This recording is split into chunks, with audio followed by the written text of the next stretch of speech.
All right, good evening, everybody. Welcome to Football Focus Weekly. As I've said, and we promoted a little bit, this is the Charlotte High School football preview show. This will be a longer show than normal. We are definitely going over an hour, so maybe an hour and a half, maybe even longer, depending on how much interaction we get, comments and things of that nature. So I'm going to run the intro, and then when we come back, I'll introduce. We have a special guest here tonight with us. Be very exciting to get their feedback on some of the things we're going to talk about. So sit back, get comfortable, and we'll be right back in about a minute and 10 seconds. Y'all ready to work? Yes, sir. All right, good. Let's wake up now. It's time. It's time. Your stepping down kind of caught them by surprise.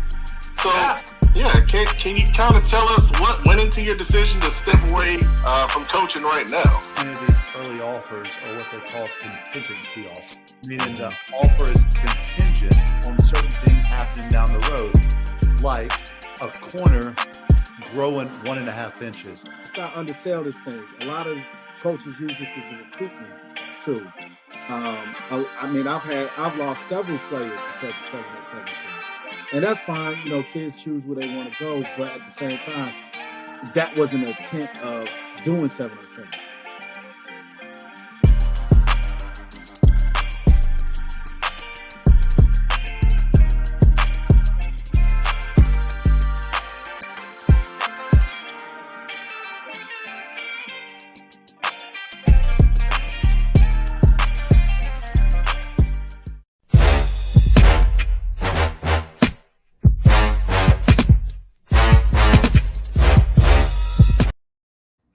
All right. If you hadn't seen the new intro, that's the season 6 intro. We had to change it up for season 6. But anyway, welcome Football Focus Weekly. I am the pet man, Matt Morrow.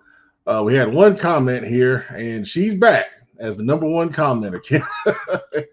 Last week we missed you, Kim. I didn't know where you were. We were concerned, but good to see you. Glad you're here. I'm sure we'll have a lot more people join us as time goes on because, as I said, this is usually our biggest show of the year as far as viewers and shared and screenshots and things posted in locker rooms. So excited to kick it off. We got two guys here. We'll have more joining us. First of all, he is a media sensation now, as he made his introduction in the 3rd episode of the Independence show, The Patriots. That is Adam Big Eye Shelby Weber, the defensive coordinator on the JV and linebackers coach. What's going on, Pat? What's going on? Happy to get it kicked off tonight. I'm glad you're here, man. I'm glad you're here. How did you feel how you were portrayed in the latest episode? I think it was good, man. It was good to portray the defensive coaches. I know with DJ being the OC, DJ, a lot of the camera time built to those offensive guys, so we're just happy to get one episode in, man. I'm sure they'll talk about that tomorrow. Also, our special guest joining us tonight, he is the former head coach of the Butler Bulldogs. We've had him on the show before. We're glad to have him back on a big night. Coach Brian Hales. What's happening, guys? Thanks for having me on. I'm glad you're here, man. Glad you're here. Coach, I actually just before the show, and I said I'll ask you on the show so everybody else can hear it because I loved your response. On a show like this, when we do when I do preseason predictions and the guys give their opinions, do you care what we think on these shows? So I care, yes, when you guys give me something I can use. So if somebody comes on and says something that I think our kids would be very interested in hearing, I would have made it a point to make sure they heard about that. But no, the other side of that though is, you guys kind of help me get like a little condensed scouting report too, because just being involved in the day-to-day with our guys, like I don't get a chance to know, who this player is or who's doing things over in this part of the city. So no, I like to check in with you guys just to find out what else is going on out there. Well, I appreciate that, Coach. That makes me feel a little important, just a little. Well, you are. Look, Pep, you're still clothing me, man. Look, I still got the OG hoodie on. Yeah, and that's the event right there. Absolutely, man. That's the first one. Yeah, that's when we could afford Nike. I can't say what it is now. No, man, that's awesome, man. And if you guys don't know what we're talking about, Coach Hales was the first head coach of the Queen City Senior Bowl as a winner. Way back in, good gracious, was that 2018, 2019, somewhere around there? I think something like that. It was pre-COVID, man. Pre-COVID. Yeah, good gracious. All right, so we got some comments here. Let's see. CD Hawk says, Pep, you do a great job with this. Well, first of all, I can't do it without the guys that joined the show. So that's a shout out to everybody that's a part of this. Ralph Amston is reaching out to you, Webb. What's up, Ralph? Hey, Pep, you should get Ralph on the show one day, or try to get him to come to one of the camps. They moved to Mint Hill, but he's the rankings guy for 24/7 Arizona.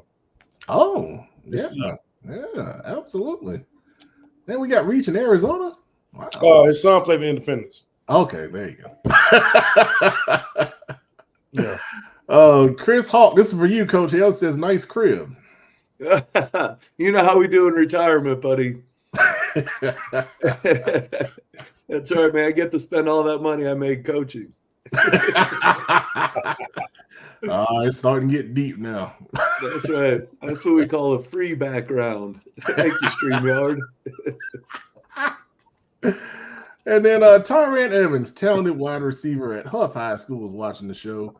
We'll talk about those Huff Huskies in a little bit, but to kick off the show tonight, we're going to get started. We're going to talk about our private schools and our charter schools here in Mecklenburg County. And we're going to put this up on the screen. So what I did this year was, because I couldn't figure out if there were like changes in the private school conferences or whatever. I just put the private school and charter schools together in a ranking for the preseason. So this is what we got right here, or what I have. I keep saying, this is me. This is Pep, man. All hate mail comes to me. I need to put my email address up there. I'll do that in a minute. But anyway, in this ranking, Providence Day is number 1, followed by Charlotte Christian, Community School Davidson, Country Day, Corvian, Charlotte Latin, Hickory Grove, Lake Norman Charter, South Lake Christian, Covenant Day, and Christ the King as a grouping here. So obviously Providence Day, with all of their talent, everyone's heard the news about Kendra Harrison coming from Reedsville. If you don't know who that is, it's a 5-star tight end / DN who also plays basketball. Transferred from Reedsville High School near the Winston-Salem area to Charlotte to be a part of that Providence Day team that already has a ton of talent. So they were a clear number 1 to me in this. But Charlotte Christian has picked up some talent as well. Last week, we had breaking news that the Kilgannon brothers from Cuthbertson were leaving that school, and they have joined Charlotte Christian and reclassed the class of 26. So that's a big move. That's a big move. And, you know, if you take a look at Charlotte Christian's roster, it's almost like they're kind of, you know, shaping themselves to try to battle some of the strengths of Providence Day, which I think is interesting, which we can talk about more down the line. But I feel like those are the clear top 2. And then on down the line here, Community School Davidson has done a really good job. They're in 2A. They have made a couple of deep playoff runs under Coach Albert. Country Day with Coach Whitman has been there for the past few years. He's got a talented quarterback we're going to talk about here on the next slide, and a couple other guys coming into that program that are going to be good players.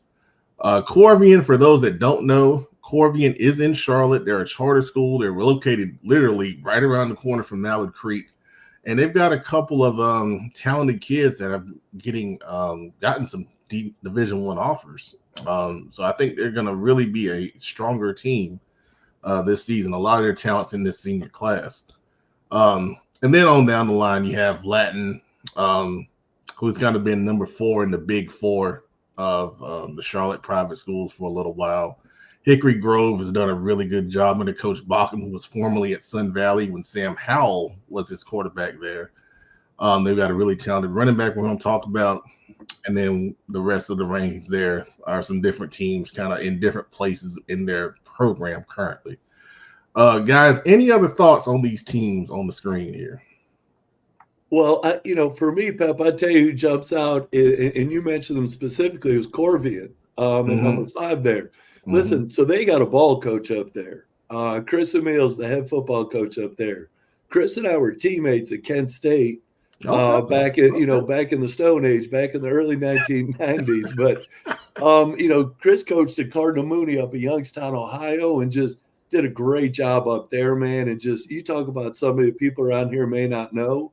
It just does so much and like takes kids around and make sure his kids are getting seen. And like I said, man, he's a great dude, and love to see what he's doing up there.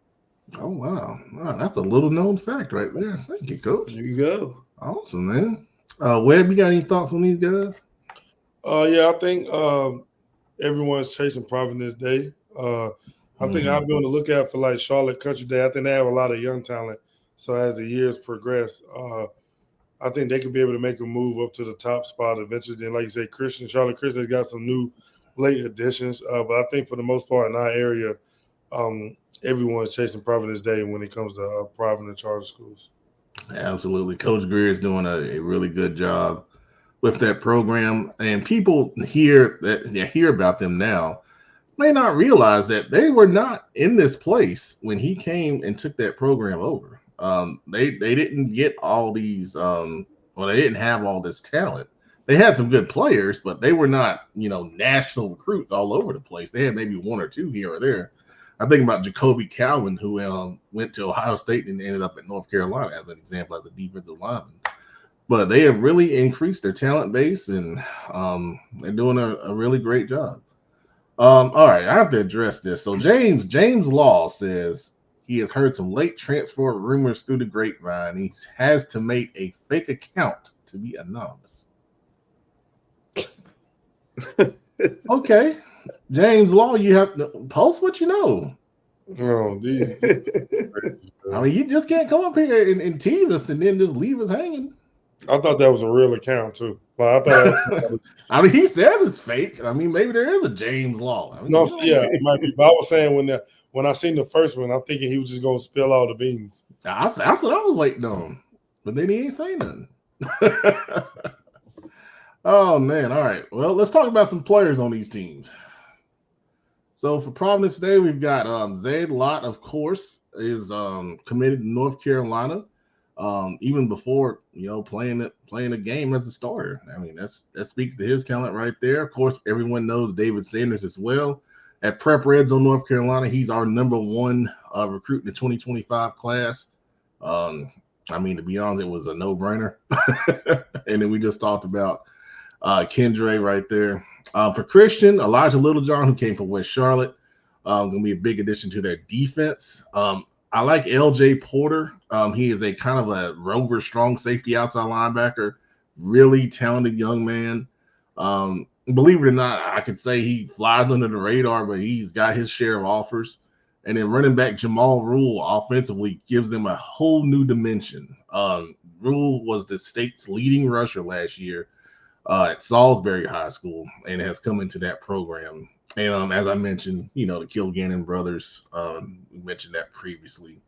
They are now a part of Charlotte Christian. Community School Davidson, athlete Brandon Albert is the coach's son, a really talented player. He had probably about 1,600 yards of total offense last year. He's committed to Lafayette, Pennsylvania to play college football. Ryan Conatillo at linebacker. He was one of our MVPs at our winter showcase. And he was an MVP as a DN. He's moved to linebacker. I think he's going to be doing a lot of pass rushing in that role. And then Oliver Morris, as an athlete, had over 90 tackles last year for community school. Is a very good player on the defensive side. Webb, you mentioned Country Day. One of those young guys is Braylon Clark. And he got an offer from Florida State. Not too long ago, and that was his first offer. So you talking about young talent. He's definitely young talent, and he's a 2028 player. So That'll be a name we'll get used to in the Charlotte area. Charlie Stauffer is a sophomore, 6'6", 270 offensive lineman. And then Khalil Wright has been there the past couple of years. He's committed to Kennesaw State to play college football, dual threat quarterback. I really like him. He's been to our camps and performed really well. Of course, we talked about Corby in depth. Some of their talented guys all these guys have offers. AJ Jackson as an athlete, he played some quarterback for him last year. Athletic DB kid, can also play some receiver. Cameron Johnson, who's the running back in that picture right there. I saw him at spring practice. He's got a couple offers. Very, very talented, strong kid. And then Douglas Quarles got that edge kind of body, that DN/linebacker role. He's got a couple offers, 6'4", really impressive physically. As we bring on the producer to the show, welcome, sir. Good evening. Good evening. Couldn't leave you guys unsupervised. I appreciate that.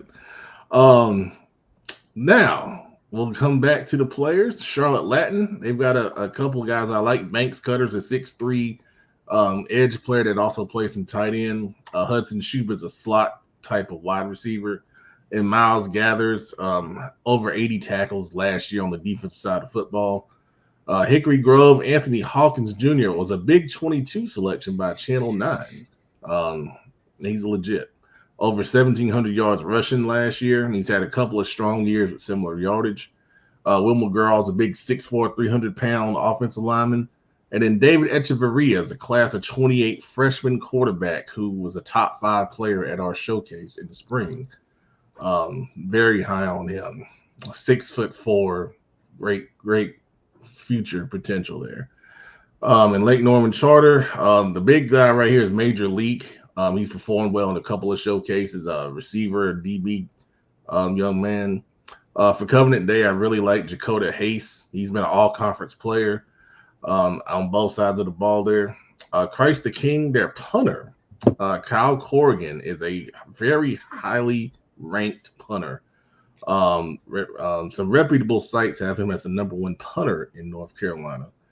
And then for South Lake, Austin Williams has been kind of their main guy the last couple of years. And Hunter Tedder and Hunter Bowling players came into their program from Bandy's and East Lincoln, respectively. So they have some experience there. All right.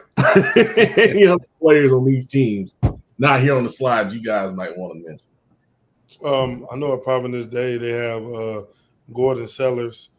He's receiving a lot of offers. I think he's ready to take over the role that Jordan Shipp had and the other receiver they had there last year. So I'll look out for a big year for Gordon Sellers. And then they have an offensive lineman, Miles Funderburg. Oh, yeah. I think he's receiving a lot of attention too. So I know those two guys at Providence Day. Yeah, absolutely. I mean, we can keep going Providence Day. I mean, Leo Delaney, the big-time national recruit as an offensive lineman. And then on the secondary, Braxton Winston committed to Wake Forest, and Cairo Skanes committed to Miami of Ohio. Both of those guys. I really like Skanes. I really like his game. He might be one of those guys that, gets into college and then moves up. He's that good to me. He really is.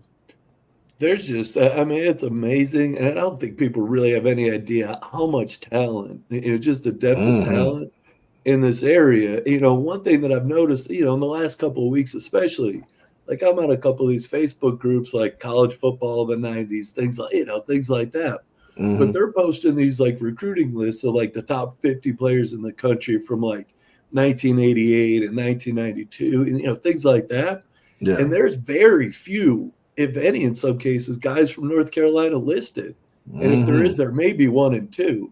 And I mean, you're looking at this list here, and there's, just like top level elite players in this area now, and just the level of football that's played around here. And, and again, it's just with the coaches, but like with all these kids, it's just, I don't think people have any idea how talented this area is still. Absolutely. That's a great point, man.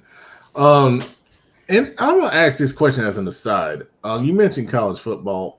Why doesn't North Carolina keep these top guys in state? What do y'all think the problem is? I think it's hard, though. I think it's hard, to be honest, because like with North Carolina, I think since we have a lot of Division II, but as far as Division I programs go, it's like a lot of those guys love. For some reason, everybody loves. I mean, don't get me wrong, they love recruiting Georgia and Florida.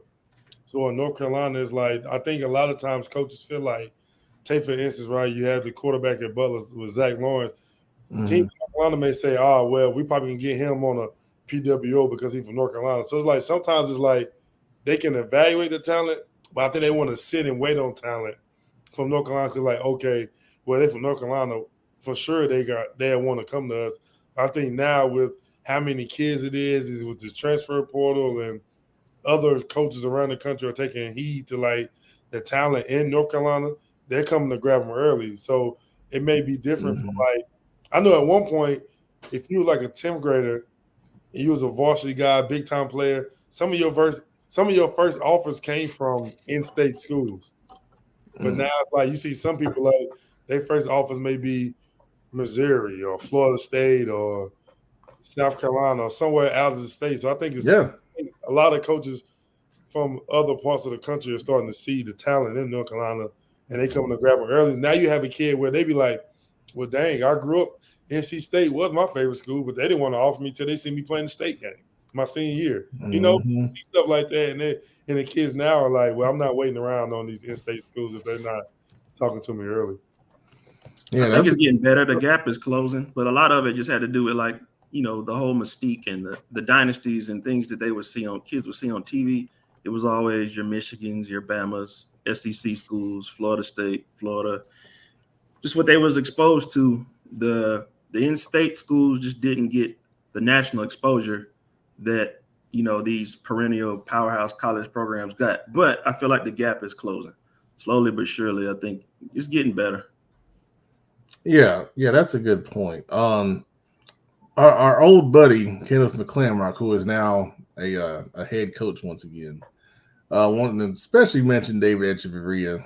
Says maybe the best 2028 quarterback around. That's some big praise. That's some big praise. With these kids too, you understand the era of college football they're growing up on.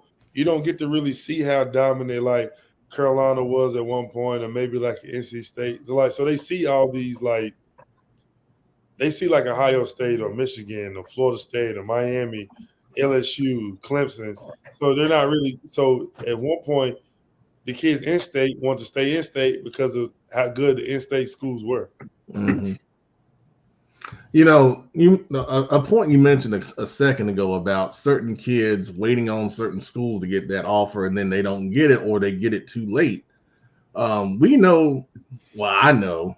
I don't know if you guys know, but there's a player that's really, really good in the ACC right now that was waiting on a certain school to offer him, and they did it, but it was way too late. It was maybe his 15th or 16th offer, and it felt disrespected. And I bet they regret it now because I know exactly what you're talking about. All right, the school definitely the school definitely regrets it now. I'll just leave it at that.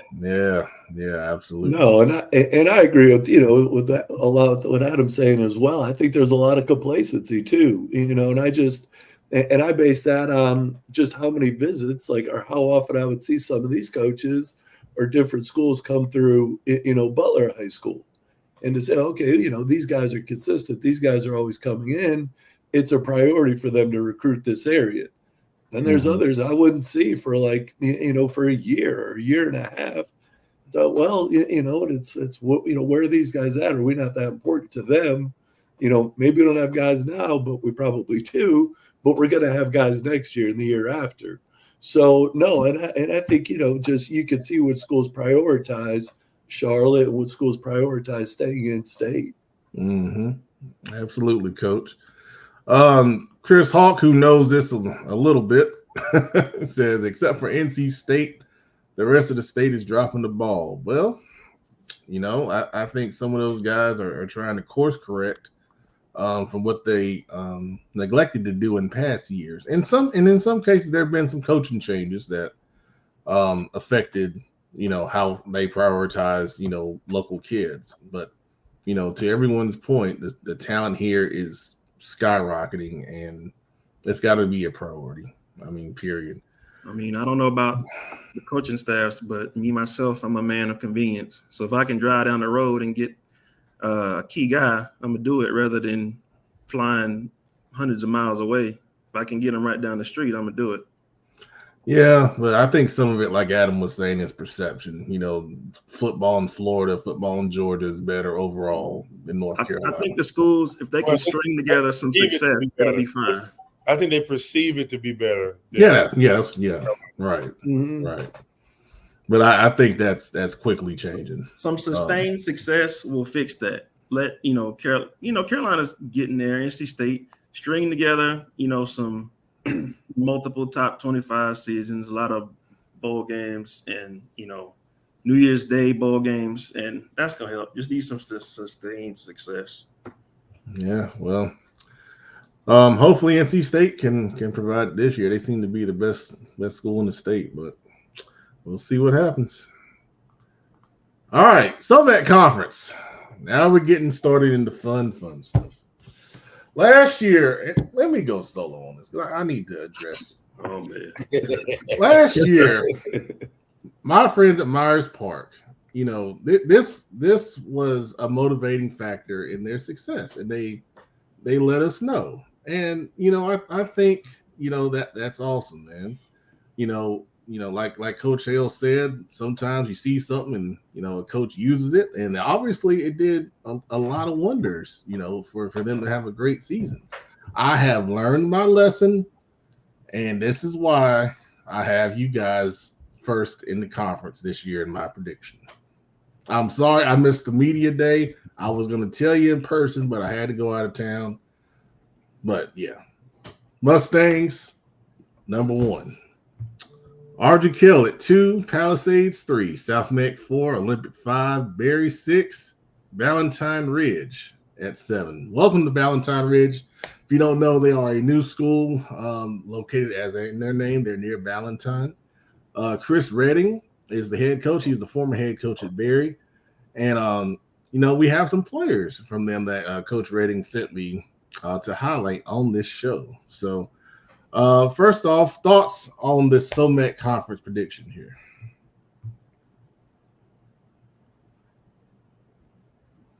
I'm that good, really? Man, it's kind of I have never had silence. Ain't nothing I could move. I mean, if I move anyone, I think maybe Palisades can move up. Okay. But, like I'll be honest, like I always say every year I try to do a show, I'm always where my feet at, so I really can't tell you about everybody else's team. I don't know like 3, 4, and 5. I don't know how good a lot of teams are, and I may know how bad some teams are, but I can't tell you how good anybody else is. I'll be focused on my area. Mm-hmm. Well, 3, 4, and 5 are gonna be. I think that'll be tight right there. Well, I think 2 through 5 can be interesting. It was really hard for me to kind of try to sort that out because, all those schools have talent in a lot of positions, and they kind of come from different situations. Like South Meck's JV was really good last year. Some of those guys are going to move up with some varsity talent that's returning that we'll talk about on the next slide. So I consider them, as high as 2, and I think they could get there. Ardrey Kell is always well coached with Coach Jacob and those guys, and they always have players that play their role really well, great leadership. And we'll talk about their players here in a second. Adam, to your point with Palisades, I did see them in the spring, and they've got a lot of talent, especially on the defensive side of the football. I think their linebacking core is really good. And I really like what Coach Simmons is doing with that program. And with Olympic, they've got guys that are returning at especially at running back. The quarterback, we'll talk about those players here in a second, but they got some big offensive linemen I know they're excited about. So, yeah, this conference, I think 2 through 5 is really open. Yeah, it really is. And last year, if you look at things, like Miles Park only beat South Met by 1 last year. Right. You know, so I really think, you know, it might go either way. I mean, I really don't know who can win it. If you look, when you start looking at the scores and how close some games were and stuff like that, I mean, you just thinking like, okay, we might be okay. I'm sure South Met coach is like, well, if we can take the best team down to the wire, we should be able to beat, if not compete with the other team. So, you know, I think it might be pretty open. Yeah. And I'm looking at, you know, like you guys, I'm looking at 3 through 5 there, especially, you know, how fast Palisades has been able to put this thing together and, you know, start rising up as fast. You know, Coach Simmons is obviously, and, you know, and his crew have obviously done a great job over there. But, you know, and then you got South Meck, and, you know, I went out to their practice the other day, and, you know, obviously you got a veteran coach there with Joe who's been through this thing a bunch of times, but he's got some great looking kids. You know, he has a group of quarterbacks that, you know, I mean, you know, older ones, younger ones that are all throwing the ball real well. And, you know, his son Brody over on defense, I mean, you know, just a vocal kid. And, you know, an Olympic is what, you know, they're 2 years removed from winning 10 or 11 games. Yeah. So, I mean, there's, you know, I mean, that's going to be some good battles. And, you know, I think this conference, you do see a lot more of that middle class, so to speak, that, you know, as opposed to a lot of conferences that are real, you know, there's the top of it and there's the bottom of it, and there's not a lot in the middle.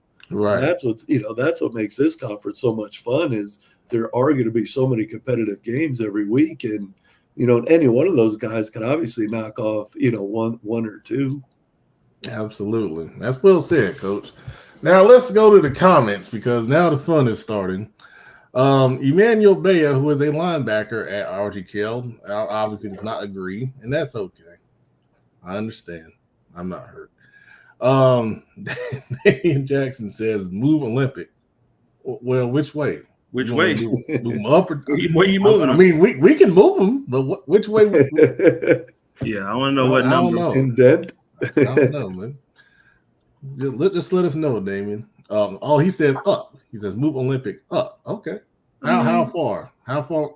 You know what? Let's do this. I say this every year. Post your SOMEC conference ranking, and we'll put it on the screen, and we'll let you share your opinion before we get done with the SOMEC. So everyone watching, put your SOMEC ranking together, post it. We'll post yours, and we'll let people think, you know, say their opinions about what you think. All right. Let's see. Kareem Lopez, Myers Park, not a very competitive conference, the weakest conference in the city. Well, now let me say this. The other two conferences are pretty damn good now. I mean, we're talking about probably two of the best conferences in the state. So to say that is, I mean, you know, it's not really a cut down. They got to understand how big Charlotte is. Right. I mean, I'm sure Coach Hedge will tell you, I would hate to be where we at, and we talking about we got to drive to Palisades for a conference game. You know, Charlotte's so spread out. Can't have. I mean, they changed a lot of things in the past because of travel and distance, but I think people underestimate, or they really don't know like how big Charlotte is or how far some of these schools are from each other. And the conference, because everybody in your conference are probably more so 10 to 15 minutes apart. Right, and especially with traffic, you know, that just make it may look one way on the map, but I dare you to get on 485 at 5 o'clock. Right. No kidding. I remember back when like RGKL and South Meck were in our conference, them having to come to Matthews on a Friday night. I mean, you're having to leave at like 3:30, 4 o'clock so you can get there like early enough. Like that's when we leave to go to Richmond. You know, that's just coming across 485. Wow. Yeah. I mean, I swear when I was at Harding, we had to go to RGKL, and I told our coach at the time, I said, look, don't get on 485. Just come down Park Road and then just ride it out, because it's going to be much better than 485. We got on 485. They got there at 6:50. No warm-ups. No warm-up. Off the bus, ready to go. No. Kickoff team ready. Let's go. Man, I've been holding this in for 10 years. I'm going to say this. That the AD over there at the time, I ain't saying no names, but I'm just gonna say the AD over there at the time would not give us any time to warm up. I'm like, come on, man. Listen, You know we're rebuilding. Listen, I'm gonna tell you, the worst 60 minutes of every week is from 6 o'clock to 7 o'clock on a Friday night. It is the most miserable, god-awful hour of the week because nothing can go right. I mean, I'm convinced nothing goes right in that hour of pregame warm-up. We played, remember what, I don't know if it was the Republican or the Democratic National Convention in town that year, and we ended up having to play a doubleheader up at Vance, where the JV, where it was Vance then, where the JV played first and the varsity went on after. Oh, well, there was lightning during the JV game. So there's like a 30-minute delay and that stuff went on.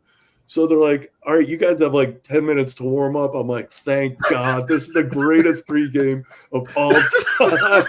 It was a quick dynamic warm up. Get on the sidelines and let's go play. I was in heaven. It was the greatest time. I think there's a pregame. There's a record of missing mouthpieces and belts during that hour. Oh, God.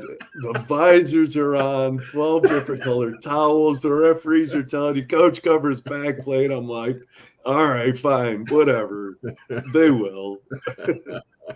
Awful. Oh, man. All right, so we got a lot more comments coming in. Let's see. Where do we want to go here? Street Louis says South Meck has a new quarterback. Yep. Yeah, their previous guy has graduated and moved on. So we're excited to see who's going to take that over. Coach Morris, the defense coordinator at Berry, is here. And he says Berry should be number one. And hey, I don't blame you for Of course he should. Wouldn't expect nothing else. I'd be concerned if you said anything else. You're right. Of course he should say that. That's Coach D-Rob, man. Coach Darius Robinson. He's former Butler assistant coach. Oh, really? Okay. Absolutely, man. Absolutely. He's with us for a couple of years. All right. Yeah, he's doing a good job. Now, I've seen Barry a couple times this summer, and I really like what they're doing on both sides of the ball. Their kids are very engaged. They're athletic. They are making progress. I tell you, from when I saw them early in the summer to when I saw them at Winston-Salem State tournament, it was night and day. And that's what you want to see, kids making progress and doing the right thing. So, that's an awesome job right there. Yasmin Adina says she agrees in moving Olympic up with experienced quarterback and skilled players. And, we're going to talk about some of those players here in a minute. I don't know how far up they go, though. Well, I'm waiting for somebody to post their rankings. Ain't nobody posting. All right, so let's go to some players in this conference. For Myers Park, we got quarterback Jared Lockhart, who's come in from Porter Ridge. Dual threat quarterback, very athletic, great size at 6'4". He's got several offers to play college football. Brody Keefe, he's a national recruit at wide receiver. And then Rodney Dunham, who's in the picture right there. Big time defensive end prospect who's got several Power 4 offers. For Ardrey Kell, wide receiver Ben Kirsch, I really liked him for the past couple of years. He is committed to Elon, really tall receiver at 6'4", runs really good routes, great hands. Offensive lineman Brandon Stoner, another kid that I have really liked the past couple of years, committed to Georgia Southern. Thank you, Emmanuel. Thank you for that correction right there. I was caught editing and saving, and I meant to catch that change, but that is Parker Ludwig at linebacker. Really athletic player. His brother Jack was an offensive lineman, and I got those two mixed up in my head at Ardrey Kell. I'm excited for him. Palisades, we talked about their linebacking core, Kendrick Davis and Jerron Tosi. Kendrick committed to East Carolina. Tosi just got his first offer from Pembroke. And then Fedian Turner was the reigning special teams player of the year in this conference last year. I think he's poised to have a real breakout season at Palisades at the running back. And you may see him play some in the slot as well. For South Meck, big offensive lineman Nate Baker was an all-conference selection last year, along with another all-conference returning player and running back Cash Hunter. And then defensive back Callaway Williams was really productive for them last year. Had over 50 tackles and a couple of interceptions on the defensive side of football. Olympic Devin Walker has been one of the best running backs in Charlotte the past few years. The young quarterback Chance Cato is a junior. I know people are very excited about him. Really good size at 6'3". He had a really good sophomore season. We'll see if he can take the next step this year. And then tight end D'Angelo Hall has a couple of different offers to play college football. Really good size at 6'3", and has been really productive the past couple of years for the Trojans. For Barry, defensive lineman Joshua Watts, he'll be a good interior pass rusher for the Cardinals, alongside Deshaun Shaw, who'll be kind of an edge guy, but he can play some middle linebacker and outside linebacker. He was an all-conference player last year. And then athlete Jacoby Harris will be kind of all over the field offensively for the Cardinals this year. And then Valentine Ridge, these names came from Coach Redding himself. Linebacker Caleb Owens is a junior, and he's one of the few juniors in the program with them being a new school. Freshman quarterback Ryder Polston, and then I believe I think he's a sophomore, Jaden Krause. If I'm wrong, I apologize, Jaden. But Coach wanted to shout those three guys out, along with their offensive line and defensive line groups. He feels like they've been making really good progress so far as they build that program up. Guys, any other players you want to shout out on these teams not on the screen?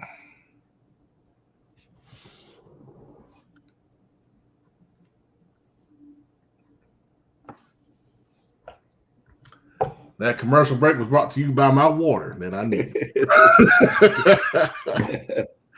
All right, in the comments, James Law says 3 of Clinton Portis' sons go to Myers Park, and yes, 2 of them have offers. The DB has a couple more offers than the I think he's a receiver on the other side of the ball, Chaz Portis, and then Camden Portis is the defensive back. So that's a good call there, James. Let's see. Oh, Kareem has posted his rankings. Okay, here we go. Let's see what he's got. Uh-oh. There we go. He says Myers Park, RG Kell, Olympic at 3rd, Palisades 4th, South Meck 5th, Berry 6th, Valentine Ridge 7th. So he has moved Olympic up from 5 to 3. I mean, that's not too outrageous, not at all. I mean, like I say, 3, 4, and 5 to me were quite interchangeable anyway. So let's see. All right. Appreciate that, Kareem. Anybody else? Feel free to share yours there. Let's see. We got several more comments here. Solo Steve, the creator of our theme song, says we all watched Chance grow up on football social media and really rooting for the kid. I'm gonna tell you something. Chance is a great young man. You know, I had a chance to talk to him in person, and all he wants to do is get better. I know he reached out and he asked me, can you watch my film and let me know how I can improve? And I can tell you, not many players do that. And you know, that says a lot to his character and to his work ethic. So yeah, I'm pulling for him too. Those kind of kids are the ones you really want to see succeed. Keontae Marsh, the big center at Huff, is chiming in. We're gonna get there. Y'all up next. That conference is up next. So just hang in that dude right there. That man, I got to work with that dude out at your camp. Keontae, that is a fun dude right there. That is an O lineman all day long. Absolutely. He's been a strong performer at our camps since he was maybe a freshman. Yeah, as a freshman. Yeah. He's been that consistent. He's committed to South Carolina State too. So Keontae, hey, you got me going out of order, but appreciate you watching. Coach Marsh says some more players to watch for Barry. Nose tackle guard Joshua Jordan, cornerback Pat Goodman, and offensive guard Herman Ekpinion. I hope I said that right. But The last person there, I do know him. Yeah, he is a really good offensive lineman. So I'm with you right there, Coach. And another shout out for Josh Jordan right there. So y'all send me his Twitter. I need to check him out. Listen, Barry's had kids, man. The whole thing was just keeping kids there. I mean, you go back, who's the tight end that went to Creek? Was that Medellin or something like that? Sounds familiar. Yeah, that was 6 or 7, maybe 10, 12 years ago. I don't know. But I mean, you remember Kasiji Curtin that played for us? He started out there, and they had was it Jermaine Hopper that went to Clemson and played? Yes, so they've had kids. They've had players over there. It's just and that's coach's biggest challenge there is keeping them all there. I've told people for years that Barry has had top 3 talent in this city.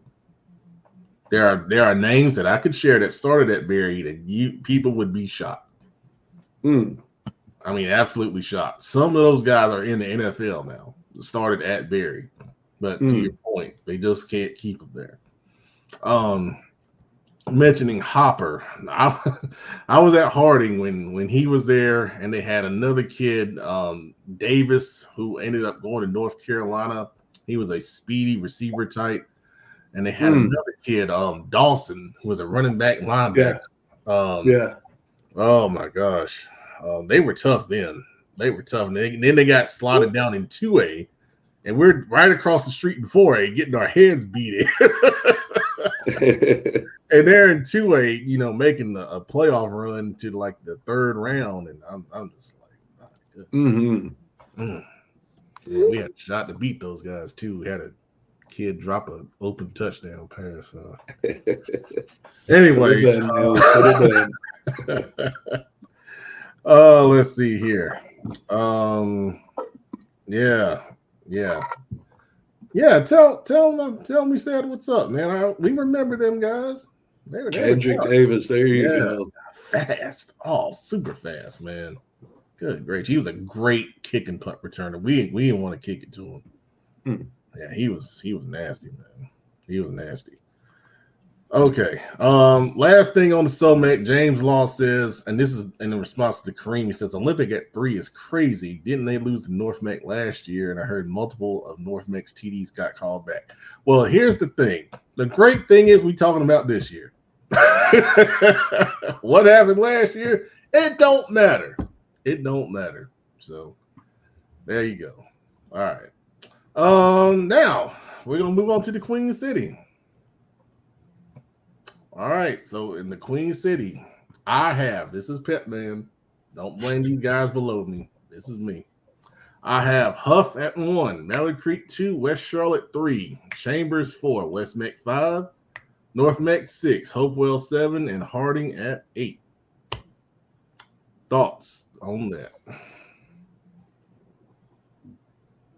It's tough for me to say because obviously I don't get to see these guys very often, but there's just so many good teams in that conference. It's especially the top 4 there. Those guys are they're gonna beat the mess out of each other in September and October, and the name of the game there is just gonna be able to who's gonna survive that thing at the end. And then those guys on the bottom half, there's not bad teams there. There's guys that are kids there. They're going to make some plays and, make life tough on 1 through 4 there. Absolutely. Kareem has weighed in before I go into my reasoning. Kareem has Huff 1, West Charlotte 2, Valley Creek 3, Chambers 4, North Meck 5, Hopewell 6, West Meck 7, and Harding 8. Interesting. Kareem, I need you to join the show. I'd like to hear some explanation on that one. Let's see here. A Black has come in and says Creek number 1, Huff number 2. Okay. All right. I guess you look at. Did you see Creek's non-conference schedule? I mean, you talk about getting yourself prepared, and Huff's ain't bad either. But man, Creek, I think's played 2 teams out of Georgia. Yeah, the Prince Avenue Christian is week 1, and then they go down and play Buford. It's a return from when they came up last year. Yeah, man. Yeah. I mean, that's great for them. That's tough. I mean, it's going to be tough, but I mean, it's going to be so good for them going down the road. Yeah, it's definitely going to prepare them and get them ready. Let's see. DeMarcus, says Chambers is a dark horse. Coach Wiggins been trying to install his own culture, and that comes with its own hurdles. Yeah. I mean, it's no secret that player movement has been happening at, pretty much every school, and, Chambers has had some players lead the program, but they've also had some players join the program too. So we'll talk a little bit about that on the next slide when we start talking about players. Coach Marsh says the Creek has 40 seniors. And yes, they do. Remember what happened last time there were that many? What happened? What happened when they had 40 seniors before? I thought they always have 40 seniors.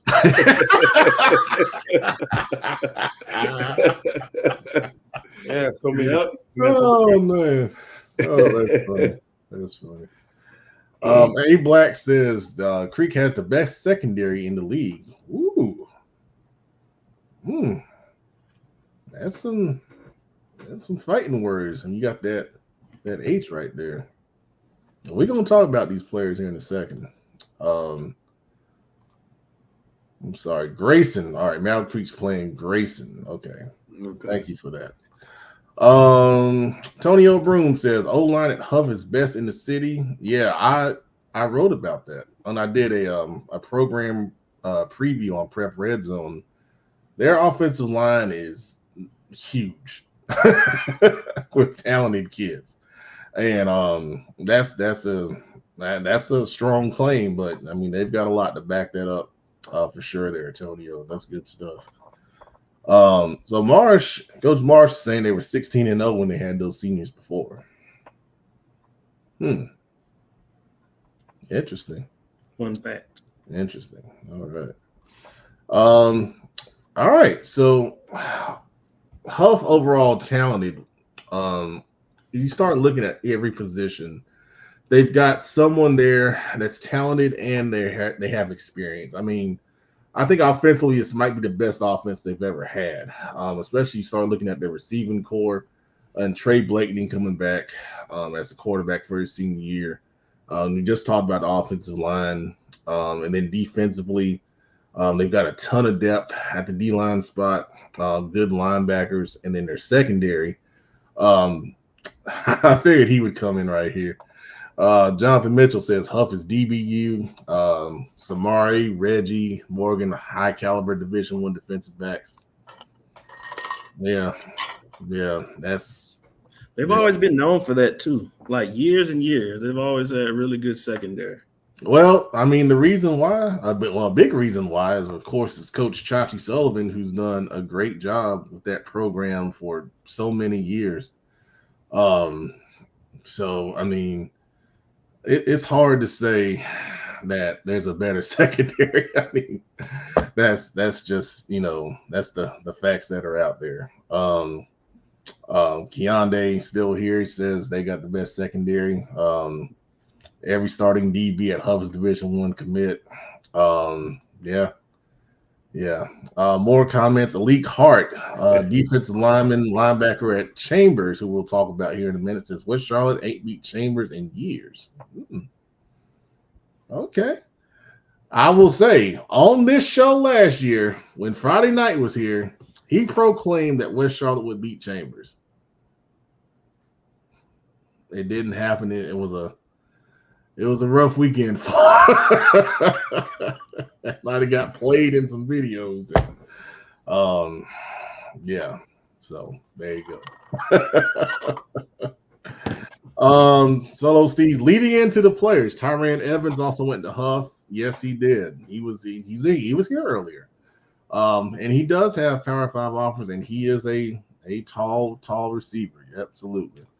All right, so let's talk about some of these players. Well, before I do that, Mountain Creek with their 40 seniors, Coach Tinsley, I'm really liking what they're doing. They have a new offensive coordinator.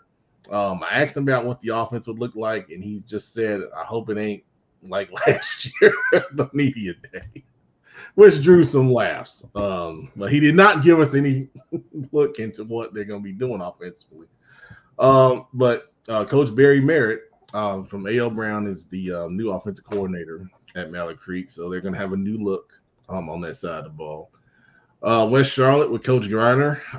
Those guys, have a ton of talent, and they're confident. At the media day, he talked about, finding a way to get through Cleveland County. They're going down there to scrimmage and a jamboree in the preseason to try to get, kind of used to that environment. I think that's smart.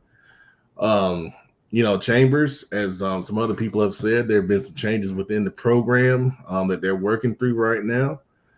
West Meck, I really like Coach Beatty, and I like those kids. They're one of the few schools that really hadn't lost, to my knowledge anyway. They haven't lost kids this season. And I think that speaks to, a culture he's been building for the past couple of years. And then, of course, North Meck is working through some things. They've had some players change in that program. Hopewell, Coach Gentry still trying to lay the foundation there. And then Harding, Coach Stone has been, very open in saying they're 2 years away. And the last time that, I felt a Harding team was 2 years away, they won the state title 2 years later. So I'm not saying that. In 2 years, they're going to be a lot better than where they are now. They got a really strong freshman class that's come in there that Coach Stone kind of hid. He didn't bring them to the media day because, he thought that was the right thing to do. So there you go. I'll leave that at that. All right, so players in this conference. Huff talked about Trey Blakeney. Great job last season. I think he really improved as the season went along and led those guys to a nice playoff run. Defensive back Samari Matthews, of course, has been mentioned several times already. And then on the other side, Reggie Rainier, Jr. is committed to Charlotte. And he doesn't get as much pub, obviously. But I think when you have two lockdown corners, it does so much for your defense. You can do a lot more defensively as far as sending pressure and those kind of things, giving different looks. If those guys are going to lock it down on the outside, it just makes things so much easier. And they've already got talent, in other places. So they're really strong right there. For Mallard Creek, we got Evan Rambert at quarterback, who's got a cannon for an arm. He came to one of our camps and threw the ball 70 yards. We did a longest throw contest. Incredible arm strength. Zion Burden is a terror coming off the edge. Very, very fast first step. And then defensive back Brandon Rose, safety's been committed to Coastal Carolina for a little while now. He'll be a leader on that defensive side of the football. For West Charlotte, athlete Katie Cotton will literally play all over the field for them this year. They've got a couple other guys, vying for that quarterback spot, so that'll free him up. Coach Griner called Justin Wilson the second best interior offensive lineman he's ever coached. The first one is in the NFL. Javon Gwynn, who played at Harding, plays for the Falcons. And then wide receiver Davion Jones, he's highly recruited, had a great freshman year. And in the media day, he said he likes Virginia Tech as an early favorite in his recruiting process. So we'll keep our eyes out on that. For Chambers, Alik Hart commented earlier here on the show. Talented defensive line, can play some linebacker also. Athlete Marquise Bird will play a couple different positions on the offensive side of football. And defensive back Tyquan Cromartie has a couple offers and came in to Chambers from Mooresville. So that's one of the kids that has come into the Chambers program, along with a lineman, Colby Breland, who came from Rocky River. So, it goes, I always say, player movement goes both ways. That's for sure. West Meck, Mark Foster in the picture right there has been one of the leading tacklers in the state the past couple of years. Defensive lineman Cam Gibson, I think, is under the radar, 6'4", 300-pound defensive tackle. He does some good things as far as stopping the run on the interior. And then defensive back Xavier Porter is a 6'4" long corner prospect who could have a really good season for them. At North Mech, linebacker Ryan Haley, middle linebacker, 6'2", 225. We wanted defensive leaders for that program. Of course, defensive lineman Charles House recently committed to Tennessee, big-time power forward recruit. And then Landon Gilmore, the fast, slippery slot receiver who can make some plays in space. Hopewell, big offensive lineman Jackson Curley, 6'6", just got his first offer from Catawba. Marvin Reed Jr. will be a big piece of that Hopewell offense carrying the ball. And I think Coach Gentry said at the media day he wants to give him a lot of carries. He's a 5'11", 210 running back, so strong, stout kind of guy. And then Eben McClure will be a leader on the defensive side of football at linebacker. And then for the Harding Rams, Jonquarius Moody, Coach Stone's really excited about him. He's going to play some quarterback this year. He's very fast. Ran the fastest 40 time at the Johnson C. Smith summer out of over 200 kids. Linebacker Gavin Proctor will be a defensive leader. And then defensive line, Zach Wilson will be a big threat on the line of scrimmage for those guys. All right, any other players not mentioned on here you guys want to shout out for these teams? No, but the ones I'm looking at, the kid from West Beck, the Cam Gibson kid, he said 6'4", 300-pound D tackle. And then, I got to see Charles House the other night up in North Mech. And this guy down at Florida State, Ryan Bartow, works in their football department. And he swears up and down North Carolina is the best state for defensive linemen. And especially defensive tackles. And and he's been around he was at Clemson for a long time, and he's been around some great programs. And he says, if you want defensive linemen, you got to come to North Carolina. And, just looking at the kids in that list and some of the other kids I'm sure we'll get to later on, it just bears that out. And, that that's one position I think that, should get a lot more recognition around here. Yeah, that's a good call. I mean, I just started thinking about it. I mean, you got the twins at Weddington. You got your young man at Butler. You got Jaden out there, yep, and Ian Coleman as well. Yeah. So there's some big time D linemen coming around here. Yeah, absolutely, man. Let's see. James Law says Valley Creek also picked up Anthony Cook and Khalil Price from North Mech and Charles Knox. Yeah. James Law, I don't know what your real name is, but you know a little bit. Anthony Cook, a really good interior lineman, was going to really help that Valley Creek offensive line. Khalil Price is a 6'3" receiver. His latest offer is from Campbell. He's also a track guy, so he's 6'3" with some speed.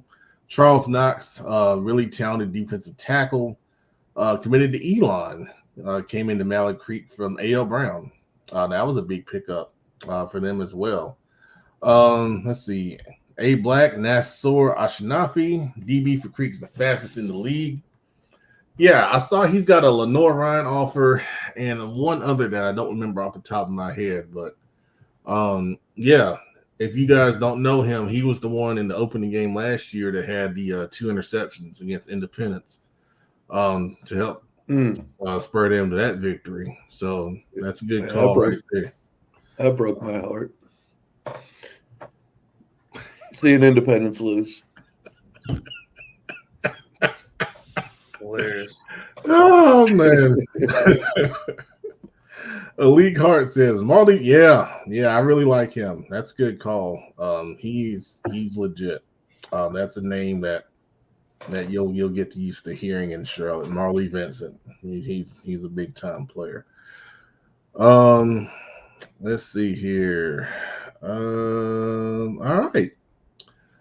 So for the Queen City, though, a lot of talent in this league. It's gonna be a fun race to watch. I know Coach Reiner came out and said they want to win the conference outright. They just don't want to win the 3A part this year, which is what they've done the past couple of years. So I think really between those three teams, it's going to be a fun race to watch this season. And then, I think in the second tier there, if certain things come together, a team like West Meck, if they're able to pull, some things together, I think they could, in the 3A tier, if they get into the playoffs, I don't think they're a team a low seed wants to see.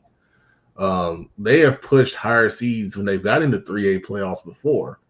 And these guys, seniors that have been in the program, they could make some noise as a 3A low seed if they get into the playoffs. Good call on Ethan Royal. He is a very talented quarterback who's behind Trey Blakeney at Huff. And, he's a dual threat kid that's fun to watch. And, hopefully nothing happens to Trey, but if something does happen to Trey, I know he'll be ready to go and be able to lead that Husky team if needed. But yeah, good call right there, Brylan. Okay, other offers, Western Carolina. That's for Nasor Ashinafi. All right, thank you guys. You guys are a knowledgeable group, man. Knowledgeable group. But no one else is posting their rankings. Kareem's the only one. And Kareem's got his rankings up for the next conference already. So we'll go to the next conference. That is the Southwestern. Oh, I gotta go.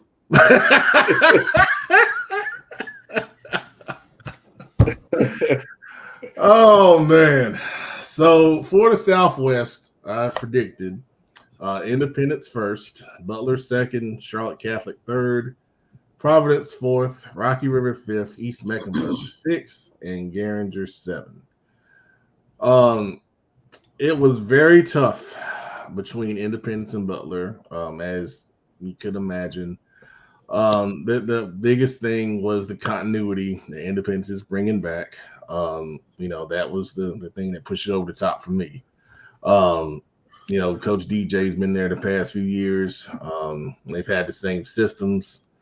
And then what happened in the playoffs, was a little edge there, but what happened in the playoffs? We ran out of time.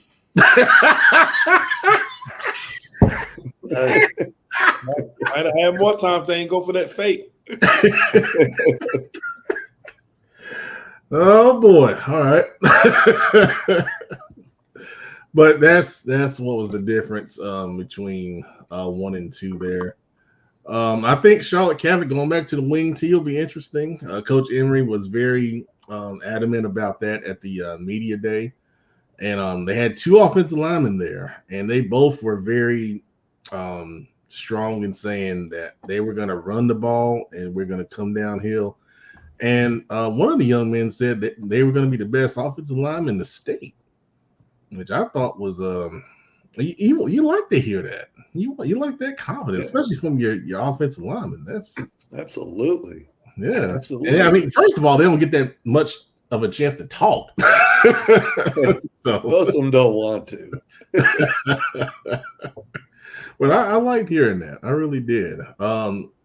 Providence is a team that I think, I really believe they're on the cusp. They've been right there knocking at the door, and they just got to find a way to get over the hump.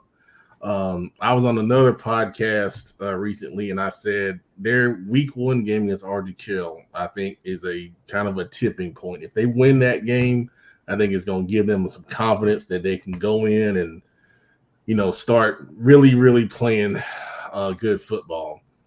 Our friend, of course, oh my God, I'm forgetting his name. What do we call him? The professor? The engine? The engine. You got a couple names. Is now at Rocky River. I have them at 5th. They've got a big offensive line.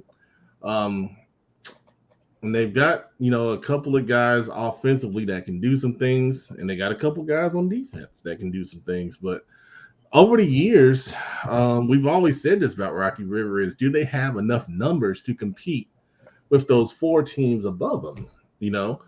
And it's going to be one of the challenges is trying to find enough depth to hang in there for 4 quarters, especially when sometimes you're going to have to play, a couple guys on both sides of the ball. You got to have some kids step up and be able to fill some key holes.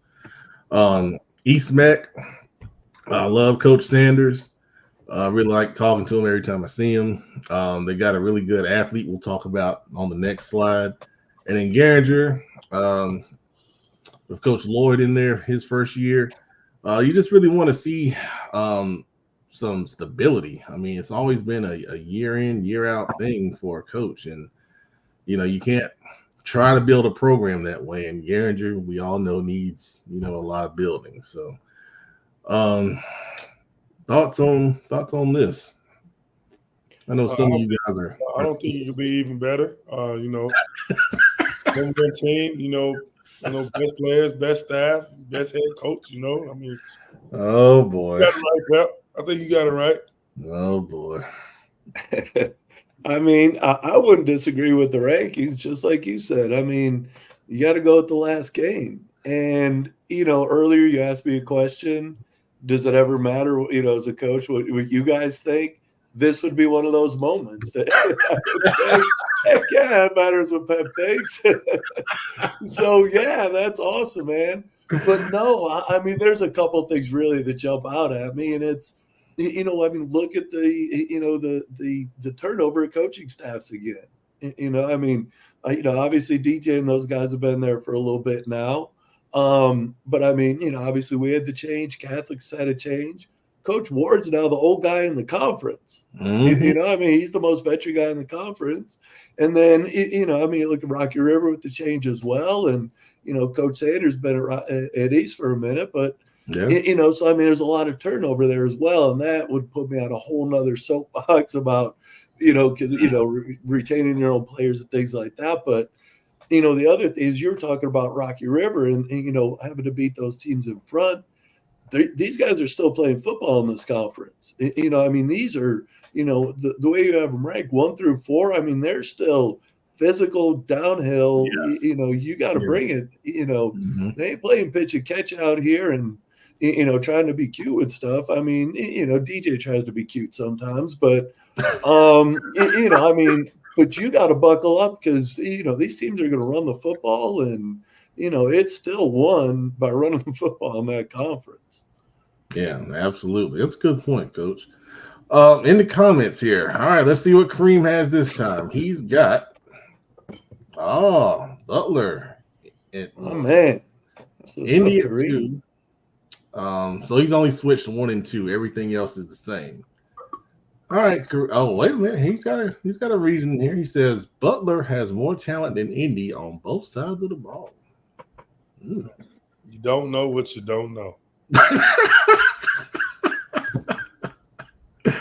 All right. To that point, Ronnie Price says Indy's loaded on both sides of the ball. If you know, you know, man. James Law says a new Independence documentary is fire. All right. Yep. Make sure y'all go check that out if you want to see about Independence. Yeah, shout out to T-Flex, man. Subscribe on YouTube. Oh my God. Like the Olympics are on. Like there's actually interesting stuff going on in the world. Like, come on. I said this on Twitter. Man, I miss when we had 3 channels to choose from. Because I would have been subjected to this stuff. Gosh. Oh man, this is hilarious. Fields Boss, wait a minute. Yeah, well, J5, thank you for that. Watch out for Providence. Fields Boss also says Providence is going to shock some people. Tell you what, Providence knows where the weight room is. Oh man, where do you see these guys, man? These guys look great, and Coach Ward's always done a great job with the weight room. But this crew looks great, man. Yeah, like I said, it's a physical group in that conference. Absolutely, man. Let's see. Solo Steve says Independent Indy size was Achilles' heel last year. Have they gotten bigger in the trenches? Well, no, I don't know. I haven't been in practice.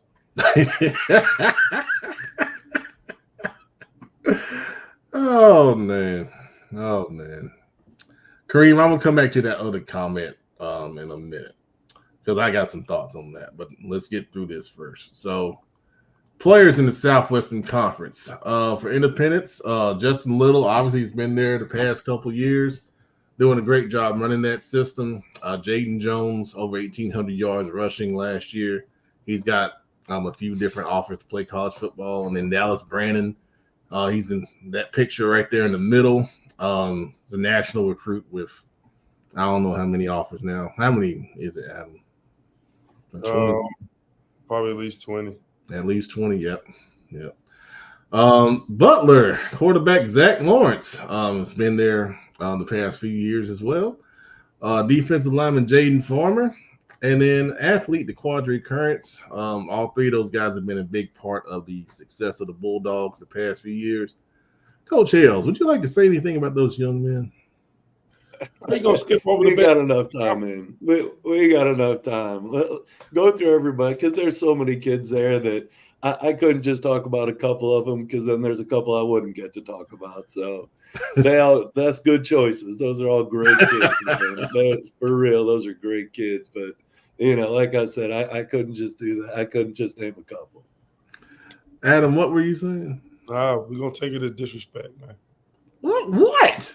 What disrespect? You got your own TV show. What else do you want? How you gonna skip over Indy and just say you want to talk about the kids down the road? That's not cool. You want to talk about the Independence? It's all right, man. Keep going down the list, man. Oh man, Charlotte Catholic quarterback Charlie Smith is committed to Harvard. Very smart, very talented young man there. Offensive lineman Thomas Wakefield, we mentioned earlier, was one of the people at the media day, along with running back Hugh O'Brien. And I put him on there because going back to the wing T, you got to have a guy to carry the load. And that's going to be one of the first guys in line for the Cougars. For Providence, Jackson Debe has got several Division I offers, talented quarterback. Another talented player, Otavio Oliveira at receiver, very impressive. As a freshman, he had over 50 catches and almost 1,000 yards. Picked up several offers to play college football. And then defensive lineman Palmer Stevenson, coach, he mentioned about them living in the weight room. Seeing him in the spring, he was impressive, really stood out to me. Very strong defensive end. I think more of a run-stopping player. On the edge. For Rocky River, one of those big offensive linemen we talked about was Kayon Mitchell, 6'5", 250. Linebacker Julian Platt has a couple offers. Will be a leader on that defense. And then defensive back Esmus Cote, who will also play some offense for the Ravens. A standout player so far. For East Mac, we mentioned an athlete that's really impressive. That's James Bailey III. At the media day, he came out and said that he was going to really show why his name should be said among some of the best players in Charlotte, which I admire that. I admired him saying that. The quarterback, Adam Ayon, and then linebacker Ben Whitmer will be some standout guys who have performed well in 7-on-7 over the summer. And then for Geringer, defensive back Gregory Boston, defensive end Cameron Moore, who's got some good size. And then athlete Cayman Carroll will kind of play all over the field for the Wildcats.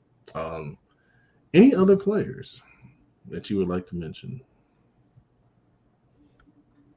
I can talk about some returning starters for Independence. We got obviously the best quarterback in the conference, Justin, you have him listed. But Brian Crowder's coming back, senior receiver. Sadiq Cannabis, Ali, senior O-lineman. And Travis Hill. Then defensively, as you in the picture, Nick Reddish returning with the best safety in the nation. That's been said by a lot of coaches. Just came through. Mm-hmm. Camden Martin, senior, going to be a senior linebacker, and hope I say his last name right, Malachi Assalam. I believe that's how you say it. But those guys are some of the big names, returning starters that we have on both sides of the ball. Some of our leaders. Very good. You forgot somebody, though. I'm sure I forgot a lot of them, but what Coach Hale said, you start naming them, you start forgetting. You did. Who I forget? Man, I tell you what though, that you said he's got a couple offers. Jaden Jones got a couple. That means there's a lot of really dumb college coaches out there. I'm telling you, that dude right there. Listen, that dude right there. Every time the ball wasn't handed to him, I took a little sigh of relief. Like, and that's not to slight the other kids, but I thought that kid was that good. That he's terrifying when the ball's in his hands. Like with Jay, man, it was crazy, pal. I remember last year you were saying, what some of the best high school players have you seen?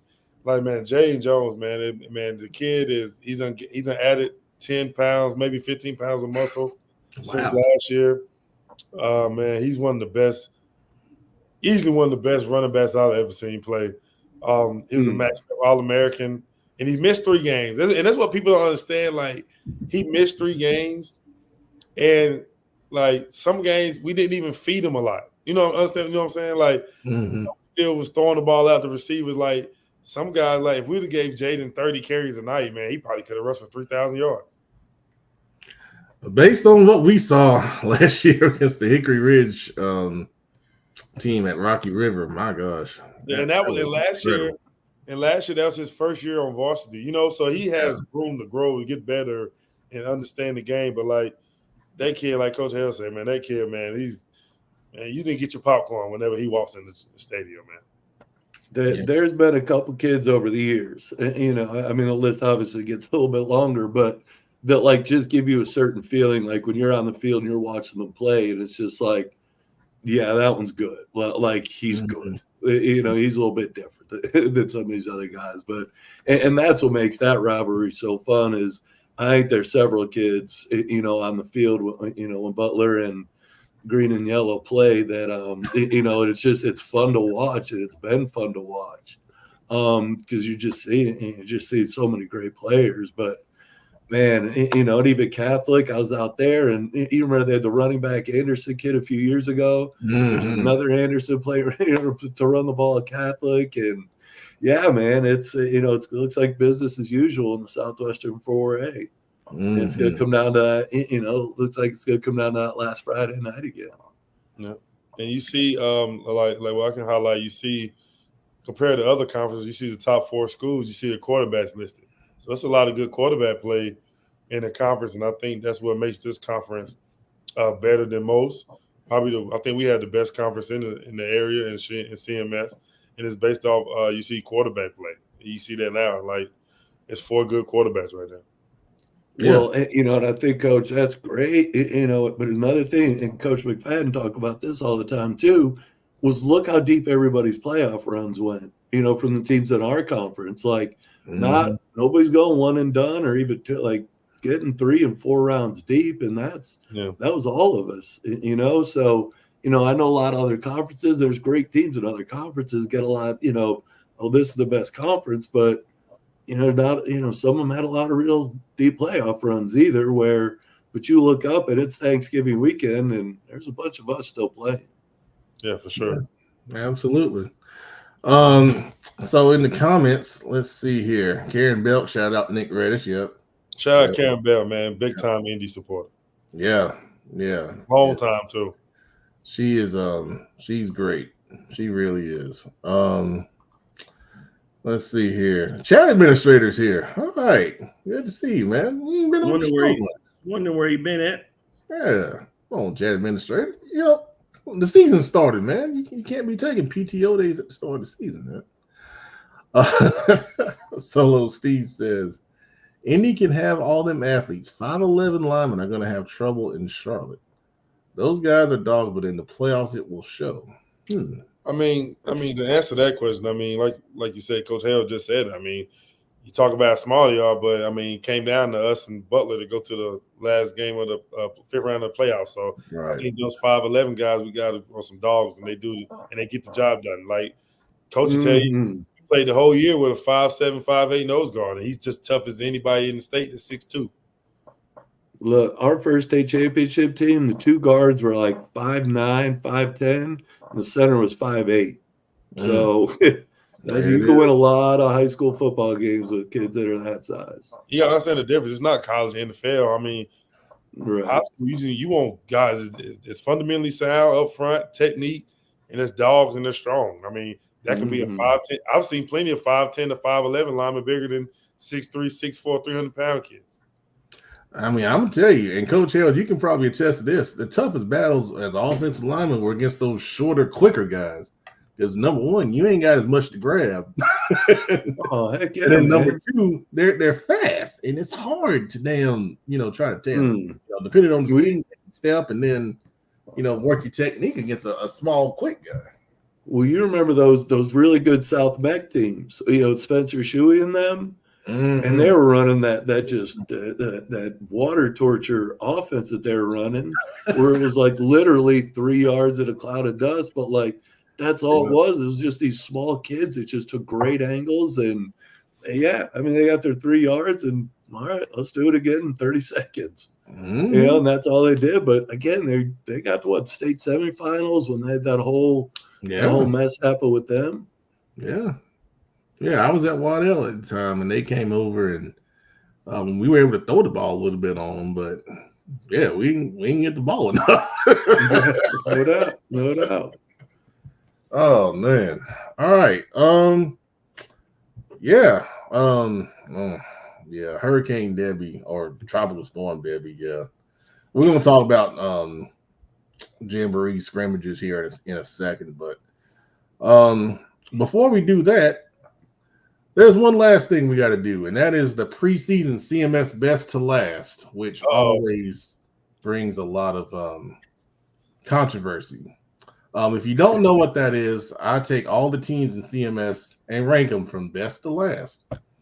And I do that every week throughout the season and then post it after the show.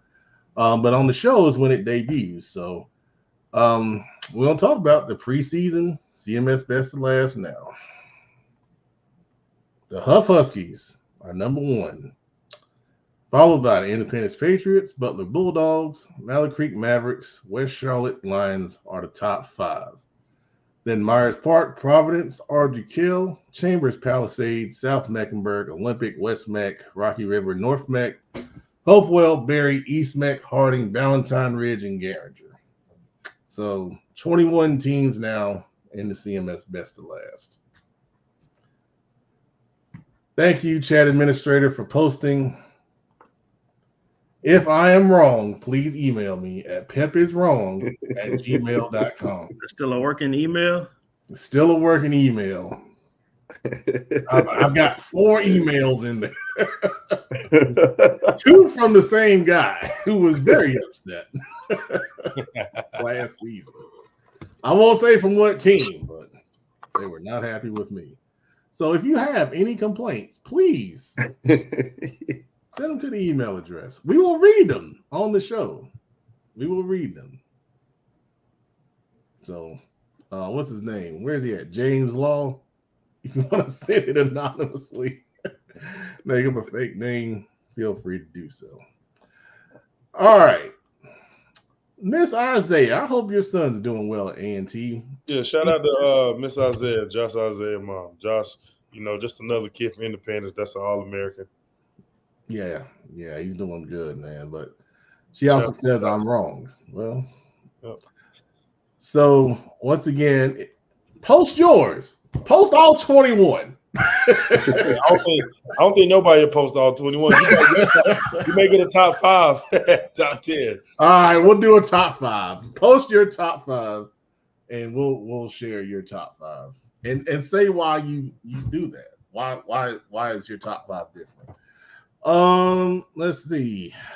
First of all, we got okay. Let me address this. So everybody says this every year. All right, Charlotte Catholic, while they play in the conference, they technically are not a CMS team. Now, I could put them in there. Like, I'll tell you, if I had to put Charlotte Catholic in there, I'd probably put them. You can never count them out. I don't think everybody don't know how to stop that triple option. Well, yeah. No, what? Wing T, but Wing T. I know what you're saying. Yeah. I'm not. I'd have to think about where I put them, but that's why they're not in here. But if y'all want me to put them in there going forward, I can put them in there. But they do play in the league. This your list. Don't have nobody change your list now. Just gotta stand on it. You've been doing it for years. You gotta stand on it. Yeah. James Law says flip Myers Park in West Charlotte. Okay. I mean, I not too outrageous. No, I mean they're right beside each other for a reason, so I can understand that. Let's see here. Oh, yeah, coach. Yeah. I mean, trust me. Like Coach Hale said, I'm sure this will be posted in 20 locker rooms. Right. I mean, Huff will be the only ones that are happy with me. We'll see how long it lasts. All right, Kareem has been our go-to guy. He's posted a top 6, so he's got Huff, Butler, Indy, West Charlotte, Mallard Creek, and then Myers Park. Kareem must got beat by Indy back in the day. He just loved putting that other school ahead of Yeah, we don't know. God, you win a couple of games in the last 15 years. It's easy to remember when there's only a few of them. Come on, man. They love doing it, man. But hey. You started it. Only time will tell, man. Only time will tell, man. That's what I'm saying. That's the beautiful thing about this. Because look, this is going to be one of the last times that most of this stuff's probably going to get settled on the field. With you're going through the 4A playoffs. Because after this year, is it going to 7A next year? Or whatever they decided on that. Yeah. So a bunch of these teams that maybe seen each other in the playoffs, this is going to be the end of that. Yeah, that's a good point. It's going to be fun to see this. And obviously a lot of these teams, squared off in the conference, but yeah, man, when it starts getting colder, it's going to be fun. But like I said, it's going to be it. Things are going to change a lot after this. Yeah, absolutely. Chat administrator says he wouldn't be shocked to see Providence end up higher on this list. Okay. Interesting. Solo Steve says Myers Park might shot some people. They've gained a lot. Well, I'll tell you, people in the know Myers Park is pretty dang on good, with the talent they got over there. So maybe some casual fans, but those in the know that they've got a lot skill talent for sure.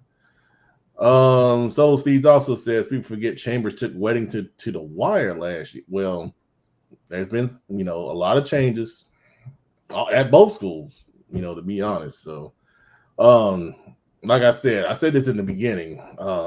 Last year, for a lot of these teams, it doesn't matter. It doesn't matter. Let's see.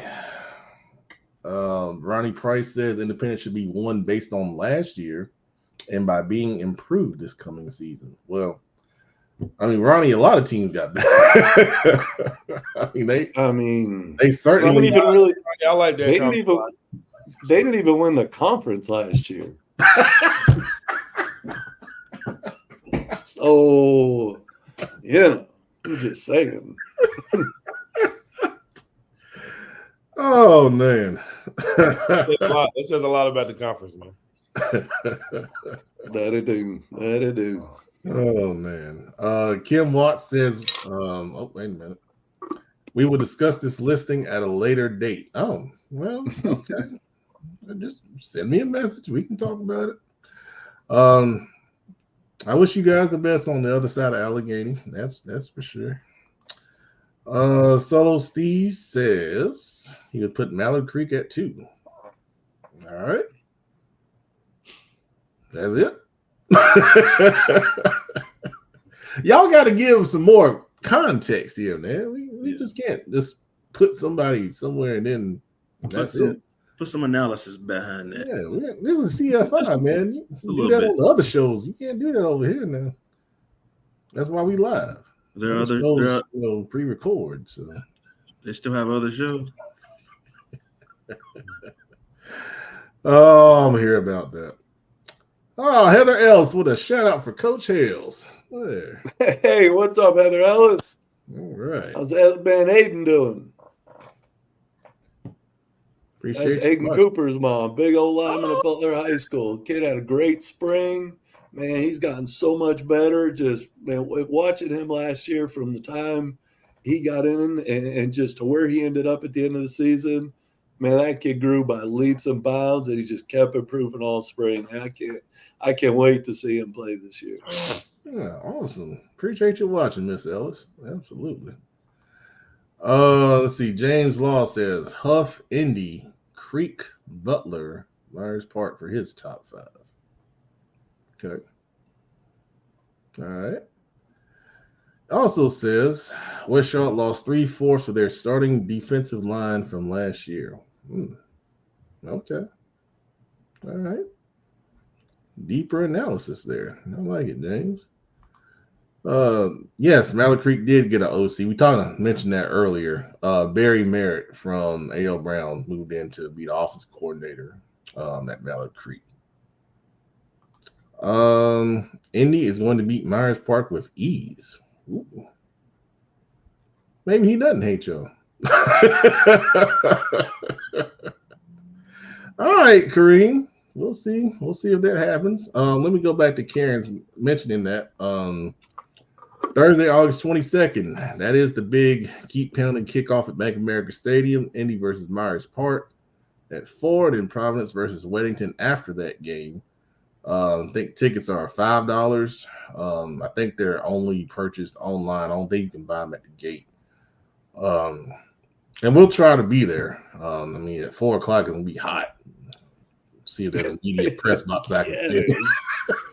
4 o'clock on the 22nd. Ouch. Coach, I know you sweating already. Hey, man. We keep telling the boys, we said it's different watching the Panther game from the stands than being on the field. It's going to be hot down there. Oh, my gosh. Good gracious.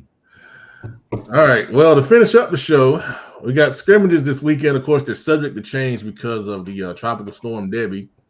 So Providence stays at Mooresville Friday at 6. I plan on being there if it stays at 6 with some coverage on that.